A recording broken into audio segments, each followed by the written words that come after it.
And so, if you can probably tell by my voice, I'm tired. That means everyone else around me is tired, and it's time for my mandatory week of sleeping. But before that, we'll have to finish it off with a last ramble on an anime I not only wanted to watch, but also actually give a shit about. Re:Zero, the anime whose story almost entirely consists of suffering, and as you younglings like to say these days, epic gamer moments. It's a shame that, like pretty much everything else in the world, COVID didn't spare Japan, so the promised second season is only 13 episodes long, and by the end I could see that they obviously wanted to do more. That or they really suck at making good cliffhangers. As per usual, I have to warn you, spoilers ahead, cause this is the second season of a show, so me not talking about the previous events is kinda like trying to describe elections in North Korea with an elaborate dance performance. Just watch it if you give a shit, might as well. You have the time to listen to me of all people, you're obviously not going to spend that time curing cancer or writing the next bestseller. So, Re:Zero is a story of Natsuki Subaru, a sorta regular Japanese schoolboy who gets transported into a fantasy world with a special ability to respawn after death and pretty much nothing else. So the rest of the anime centers around two things. Subaru being an irritating petty douchebag to people, and Subaru suffering every day, all the time, until either by his smarts or sheer dumb luck he overcomes his hurdle and sets a new checkpoint for himself. The second season begins soon after the first one. The big flying whale is dead, which the witch cultists effectively treat as a declaration of war, but until that, Emilia has to perform an epic ritual and Subaru has to help her do that, which in turn locks him in probably the hardest event so far, as well as allow him to meet new interesting eldritch monsters that wear skins of regular human girls. Well, after watching this season, I can safely say that it's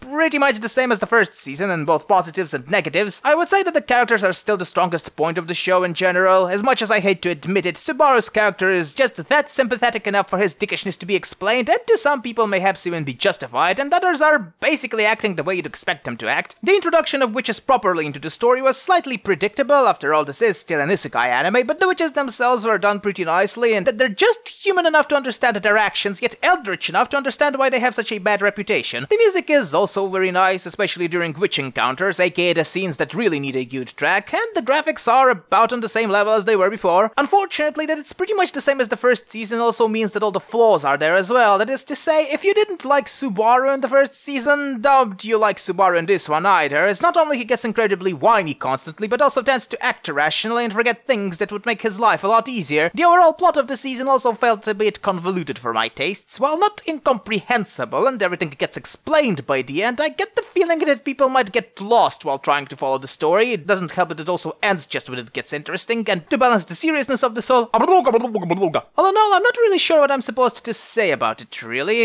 It's about what I expected, and if you longed for that Re:Zero fix, you won't be disappointed. People who didn't like it, though, will still dislike it, and the world will continue to revolve around the sun until the inevitable entropy devours our soul. That or people will actually start being decent and kind to each other, one of the two.